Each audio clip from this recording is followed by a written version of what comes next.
What's up mga idolo? Welcome back again. So ayun na nga, nagbabalik na naman tayo ngayon dahil matagal tayong hindi nakapag-upload. So ayun na nga mga idolo, dahil may walk-in client tayo, nagsisetup na tayo dyan mga idolo. Bali minimalist lang ito mga idolo, pangalan ni client. So ayun na nga, bali nagdrawing na lang tayo sa papel para makita niya na rin at matansya niya rin yung sukat para sa kanyang balat. So yun, nakita nyo naman, naglilinis na tayo dyan mga idolo.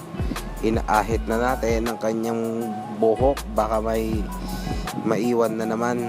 So magkukos yan ng pagbabara sa ating karayom mga idolo.